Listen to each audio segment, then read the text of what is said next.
Right.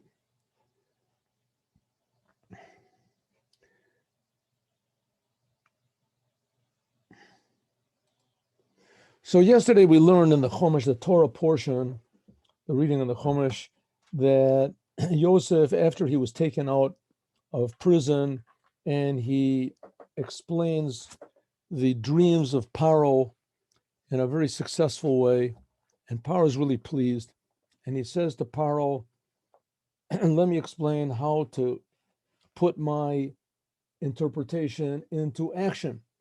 Find a wise person and let him gather up all of the grain, according to one opinion, the fifth of the 1/5 of the grain from all of Egypt in these 7 years of plenty, and store it up. Have big, huge, massive storehouses, and put all the grain over there. And you'll see after the 7 good years, there's going to begin bad years. There'll be 7 terrible years. There's not going to be anything to eat. The ground is not going to produce anything. And all people will have is what they saved up. And of course, nobody's going to save up except for you. And that's it. So you have to pick someone who is going to be a good organizer, and he'll organize this whole thing in the land of Egypt. So Paro, now we're starting today's. Paro says, Vayomer Paro Yosef, Achri hodio Elokim otcha, since God let you know all this, En navon v'chacham kamocha. There is no one that is as wise as you.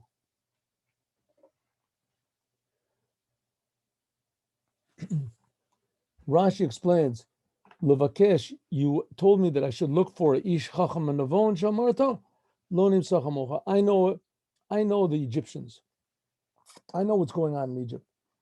If there was someone anywhere near as smart as you, I would have taken notice of him a long time ago. And there is nothing like you. Says the Rashbam, Mavin, what does it mean? Navon, atidot, that he knows future, baro at the nolad, and he sees what is going to happen. Chacham kibetz chachma mima sharo v'shama. A chacham is a person that he gathers, he implies wisdom from all that he sees and hears, puts the puzzle together. The Rabbeinu Bechaya Ben Asher, he says that since it's always settled in everybody's hearts, and everything that Yosef said is advice, is wisdom. It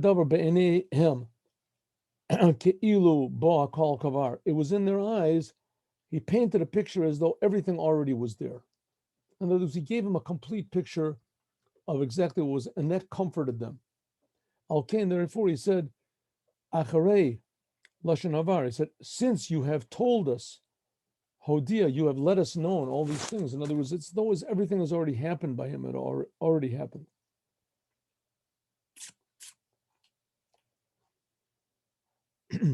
So therefore, Paro says, Shalom Yochanan. Therefore, Paro says, you're the one. Athati el beiti, you will rule over my house. Of course, what's this Paro's house? Paro's house is the capital, the kingdom, the palace. And according to your mouth, will provide for all of my people. And you're going to rule over the house, the palace, the castle, the people, the nation, everything that you hear. See, there is Rosh Chodesh tomorrow. Maybe you can say a blessing if it is for you pleasant and it is allowed to. Yeah, sure. My pleasure. My pleasure. Sure. My pleasure. My pleasure.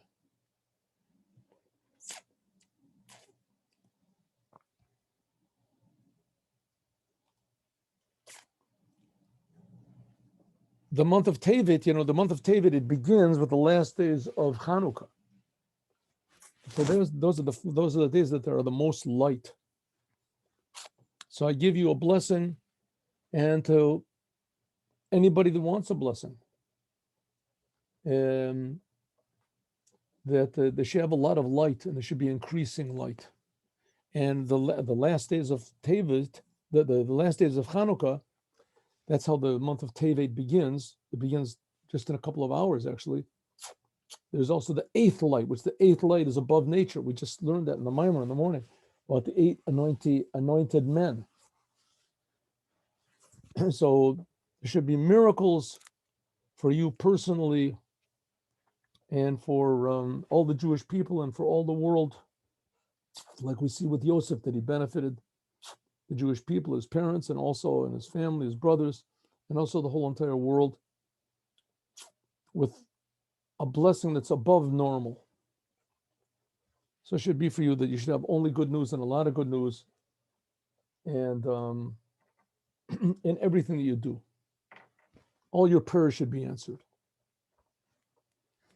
All right, back to the Bible. Let's go.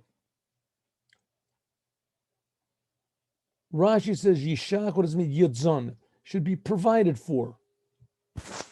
Amid. Everything should be according to you. Only the throne. Shiyu Korin Melech. What does it mean? Paro said, you're the king. You do everything. You're going to be the head of everything. Your advice is gold. I didn't know even how to interpret my own dreams. You knew how to interpret everything, and you knew how to put it into action. You're going to save the whole world. There's only one thing you're going to be greater than me, that I'm going to be greater than you. One thing I'm reserving for myself, the name king. You will not be called king. You'll see in a second what he's going to be called, Yosef. A strange name. Kisei, what does it mean? Kisei means only the throne will be greater than you. In other words, the whole palace is yours. Just no one sits on my throne. The throne, that means the king. Yigdal at Kisei, Kisei means the throne. So the throne is going to be mine. And except for that, everything is going to be yours, Yosef. Now you have to realize that Yosef, just a couple of hours earlier, he was just a convicted rapist. His life was just worth zero. He was going to rot away in prison for sure. Nobody would have known who he was. Nobody even cared. And the people who did know who he was, they hated him. And suddenly now, just in hours, he's the king of the whole world. He's just not called the name king. Paro said to Yosef, look, I've given you the whole land of Egypt. The whole land of Egypt. Meniti otcha, I've appointed you. And nevertheless, this is as though I've given you everything. I've given the greatest that there can possibly. Natina means I have made you. Made you can be low, or I can be made you high. He's made him into a new type of a person. Samti Lamaila says, the Ibn Ezra, I've put you above everything in the whole land of Egypt. And in those days, according to a lot of opinions, that the Egyptians ruled over the whole world. Paro was what they call Melech Bekipa. He ruled over the whole world. At least when the Jews left Egypt, that's what it was.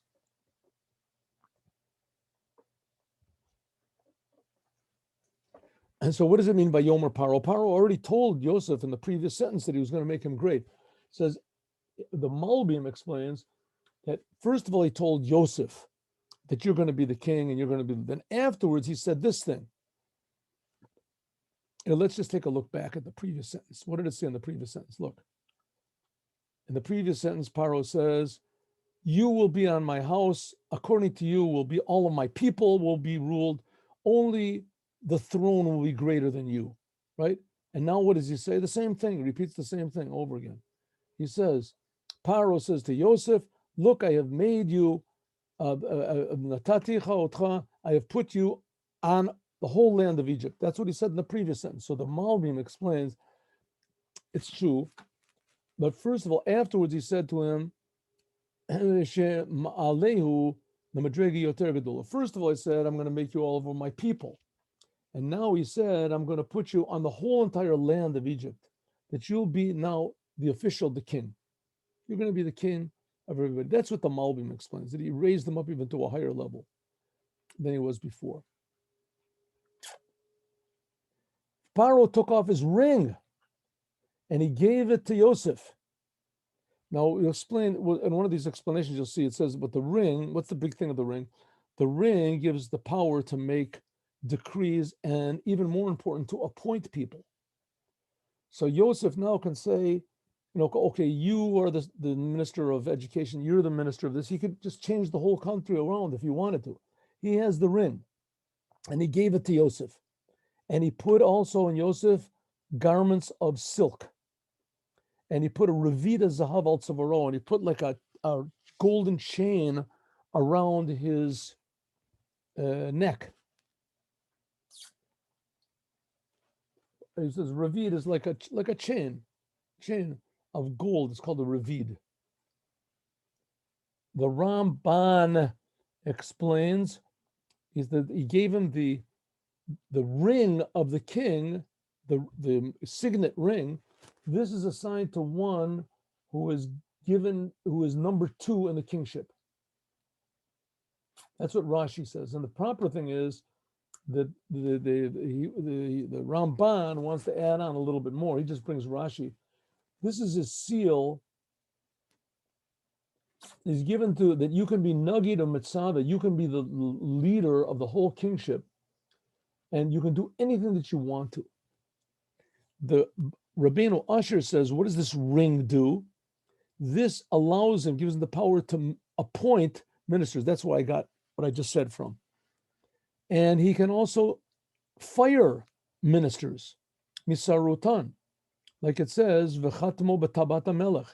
It says in the Esther that whatever the king signs, it's irreversible. If he deposes Mishu, or if he deposes somebody or he appoints somebody, that's the way it is.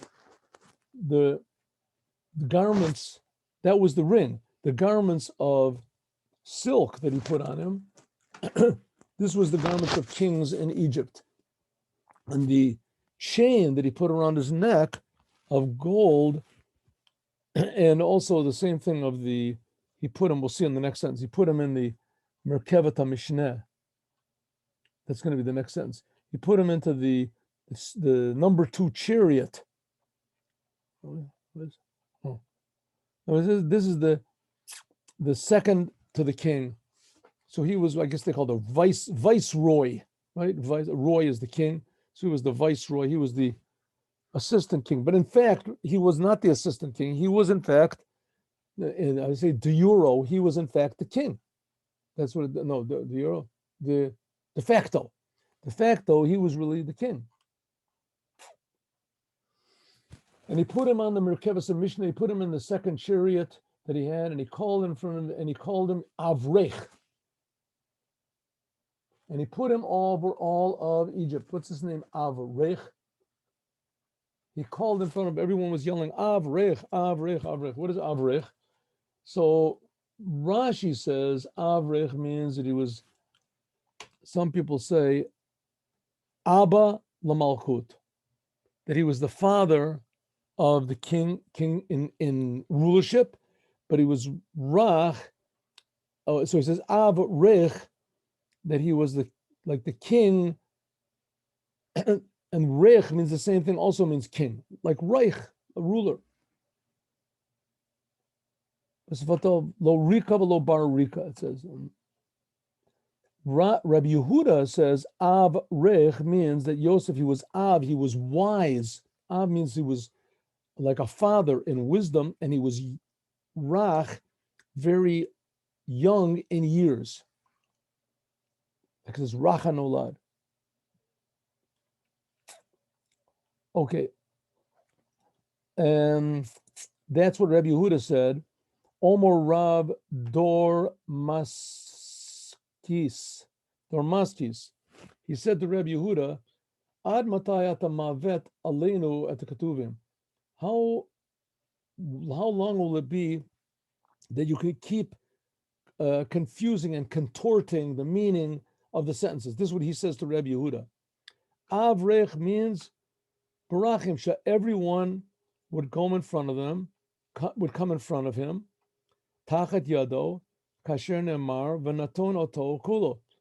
It was language of Eloshen barachim, barachim, like everyone would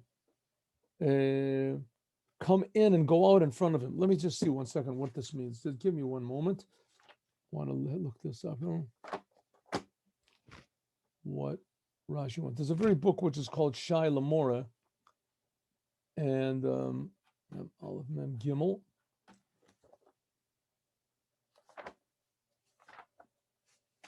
Here, I just want to see what exactly Rashi is getting at. For some reason, I never really looked into this one. Here. Excuse me.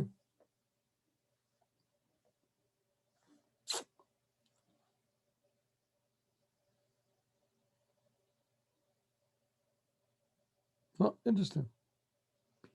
No, very good. Birkayim. Birkayim, the knees.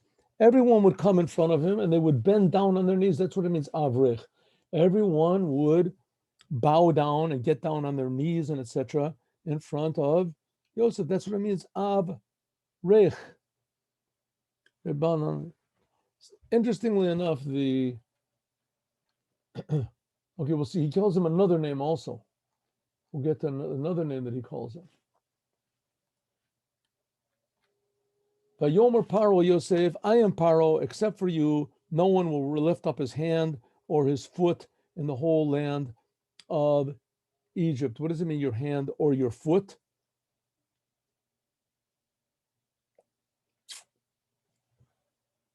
I'm going to be the king, and no one will lift up their hand or their foot. What is the Targum? The Targum says,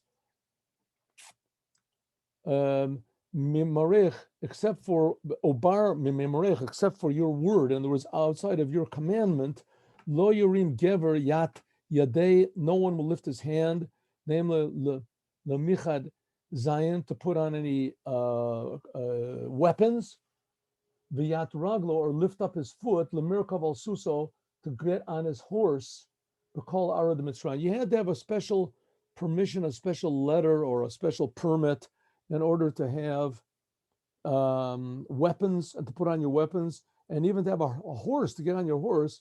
Paro gave all this power to Yosef. 1 second, it goes a little bit further, and he says, Paro called Yosef Tzafnat Paneach, and he gave him Osnat, the daughter of Potiphar. Now, here we're going to have a really weird story. Potiphara, the daughter of Osnat bat Potiphara. It's strange. Before he was in the house, before he was put into jail, remember, Potiphar, he was in the house of Potiphar. And Potiphar had a wife. Remember just yesterday, Potiphar had a wife, and she set her eyes on Yosef, and Yosef didn't want to have anything to do with her. And so she was all frustrated, and she ran out. She grabbed a hold of his coat and ran outside and said, hey, that Jew just tried to rape me. And everybody said, well, let's get him. And they threw him into prison. And really, Yosef was exactly the opposite. He was running away from her. In any case, it was a good thing that she did that. And Yosef, because he got put into jail, and because of that, he met the minister of wine. And because of that, Pharaoh heard about him, and because of that, he got out and he saved the whole world. Good. Now, strangely enough, Pharaoh said that you should marry Osnat. And who was Osnat? The daughter of Potiphar. Who was Potiphar? Well, and so here he called him Safnat Paneach and gave him this lady Osnat, that she was the daughter of Potiphar. Who's Potiphar? Well, I guess we can jump right over to this sordid story. Potiphar, this is Potiphar. Remember the Potiphar that had a wife that got, well, Potiphar, Nikra Potiphar. Why is he called Potiphar? That's a woman's name. Because Nistaris Me'elav, he became, what do you call it, castrated on his own. miraculously castrated. Why did that happen? Shechamed et Yosef lemishkav zachar, because he desired to have sexual relations with Yosef. So it says over there that there's an interesting commandment, just so we see what's going on over here, who Yosef is going to be the king over. It says that Egypt is called the Ervasa Oretz. It's the lowest place in the world, and there's Shtufi Zima. The pleases and we'll see later on what this means. That when there was the plague of the murder of the firstborn, so sometimes there would die 3 or 4 children, firstborns in one family, right? A father would say, "Oh yeah, my firstborn son Yorick died," and all of a sudden another son dies, Jorik, and another son dies, Porah. What's going on here? He says, well, all of them were firstborns. One of them was the firstborn from him. Another one was the firstborn from the milkman. Another one was the firstborn from the next door neighbor. Another one was the firstborn from. So they had all these firstborns were dying in people's families because everybody was licentious with everybody else, and it just didn't stop over there. That's why there's even a commandment in the Torah. We read this on Mincha of Yom Kippur, of all the forbidden sexual relationships. And then there's one big general one that says, Kamaisa Eretz Mitzrayim lo ta'asu lechem. Don't do like what the Egyptians did. And that, by the way, is where the prohibition of lesbianism comes from a woman having relations with a woman. That's where it comes from, because that's what they used to do over in Egypt, right? A woman used to marry a woman. Anything that a person wanted to do, they would basically do. So that's why it says don't do what they did in Egypt. Now, some things are mentioned clearly in the Torah you're not supposed to do.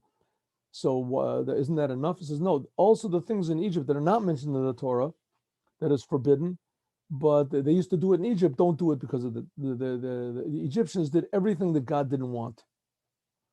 So that gives you a little bit of an idea who Yosef was going to be the king over. He was going to be the king over these people, worst people in the world. So what is this tzafnat paneach? Yosef, the Paro called Yosef tzafnat paneach. What's tzafnat paneach? Rashi says, mefarish tzafnat means he explained. I'm sorry, tzafnat, things that are concealed. Tzafun. Paneach, he explained. Lefaneach. Mefarish, he explains. Hatzfunot, things that are concealed. This word, panach, dimion b'mikra. There's no other place in all of the Torah that this word panach is used. The faneach, problems and things like this is not a Hebrew word. It comes from here. It comes from this sentence.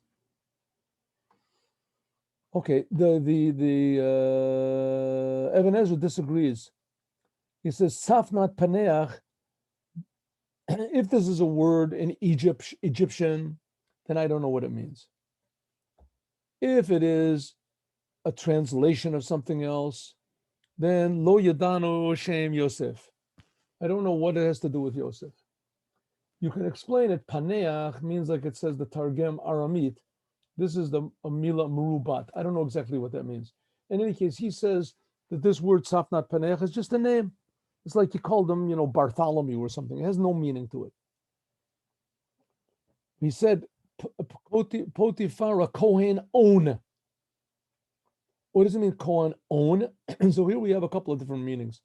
Kohen own. All this is pretty mysterious what's going on over here. Rashi doesn't even explain what it means that he's Potiphar, Kohen own. The vav is missing. He's the high priest of On. So what is On? What does it mean? Something like the Wizard of Oz. Kohen On. It could be that's where they got it from.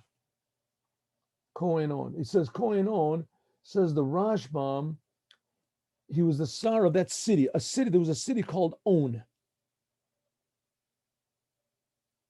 Right? That's what he says.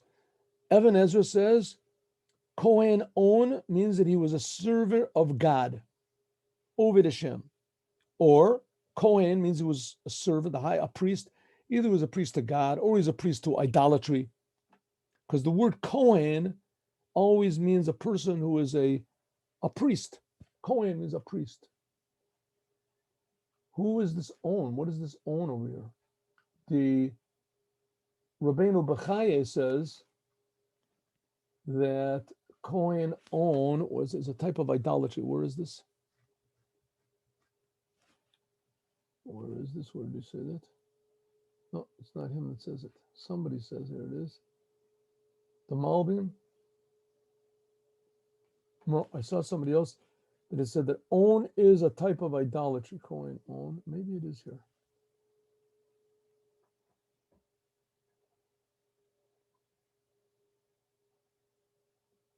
No, doesn't explain. Where did I see that?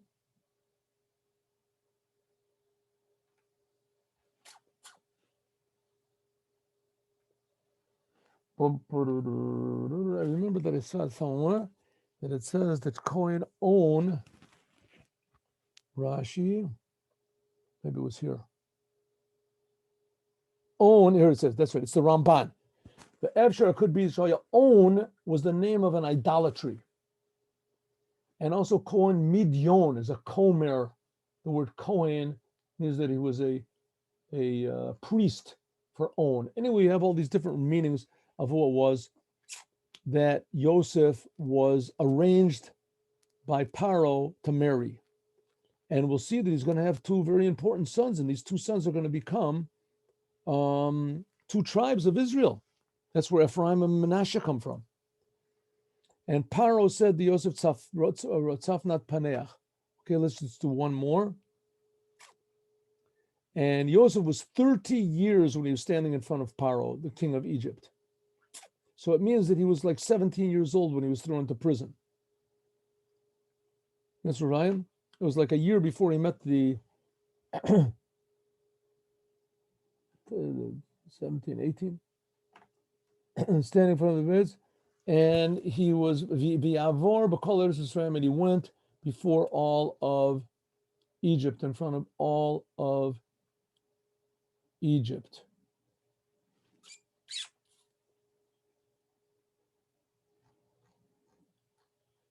One more sentence. No, that's it. Zion, 1 second, let me see here.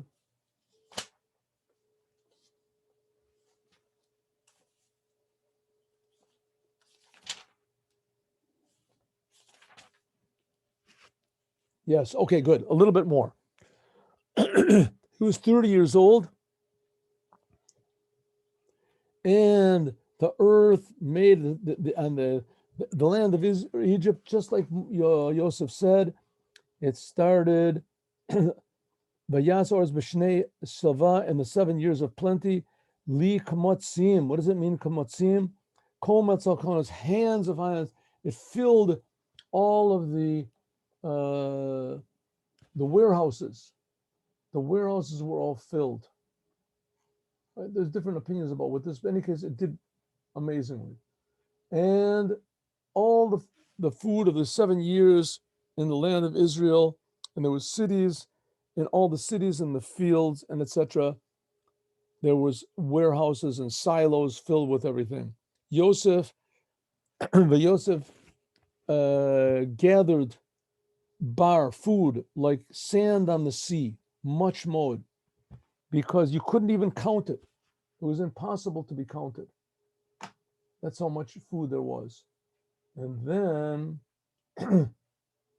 Yosef gave birth to 2 children before the years of hunger came. And this comes to show that when there's years of hunger and that you shouldn't have relations, you shouldn't give birth to children. That everyone's suffering, you should be praying to God in difficult times. That Osnat gave birth to 2 sons. Who were the 2 sons? He called the first one Vayikra Yosef. The first one is Manasseh. Manasseh means to forget. Manasseh, he explains it. Nasheni Elokim et kol amaliv et kol beit avi. Because God has made me forget all of my troubles and that I've been distant from my father's house.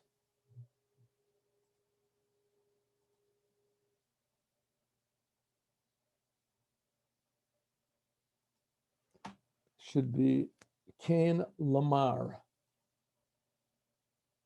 1 second. Just give me 1 minute. Cain Lamar. It was also to Mr. Mar means Mr. Okay. Shema Bechor Menashe Vesheni Elokim et Kol Amoliv et Kol Beit Avi. Says Shechach. He made me forget, right? Therefore, he has made me forget. Now I am a king. It was all, so to speak, worth it. And the other one he called Ephraim. Why? Ki hifrani Elokim be'eretz ani, because God made me plentiful in the land of poverty. How we can explain this is the Malbim said. He called the two sons these names. This tells about the righteousness of Yosef, that he, from the names that he called his two sons, we can see that he did not forget the days of his poverty. Right? In other words, he was praying. Obviously, if he said, God has made me forget the days of my pain, he didn't forget it. I mean, he still knew about it. So this is the way of completion that you can. That's why we are commanded to eat matzah and bitter herbs. It says this shows the greatness of Yosef, that even when things were plentiful, he still remembered the pain that he suffered, and he didn't forget his father's house. That's why we eat on matzah, on Passover, we eat matzah and bitter herbs to remember the exile that we were in Egypt, and to remember the freedom that we got. Because the gullus is the exile was the reason of the freedom. And the bad will eventually bring the good. Like we say, on a good day, it's good, and a bad day, you should see. Look. In other words, look forward to good things. Therefore, he called the first one Menashe. In other words, what? That that he forgot all of the hardships in his father's house, and he felt bad about this. He felt bad. Oh yeah, I've forgotten about my father's house. Right now I'm a big king. I forgot he called his first son so he would never forget again. And the second one he called Ephraim to give thanks to God, on the place where he was, that his humility and his poverty, this is what caused him to be great. So that's why he calls.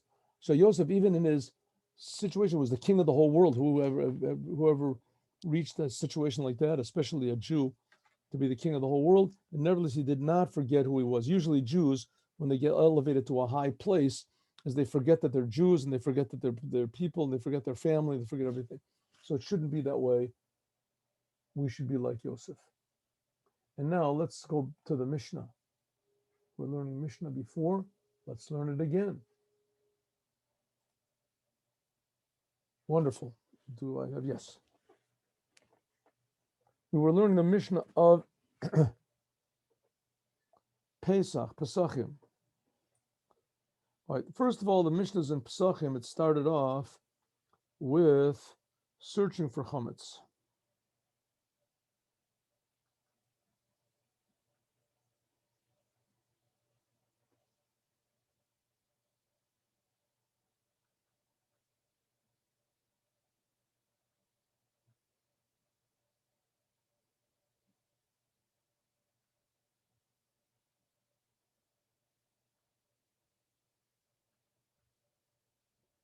Excuse me 1 minute. I'm just looking around for.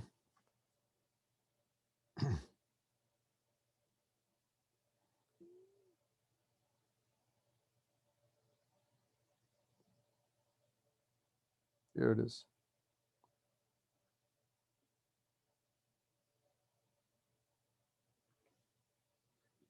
Very good.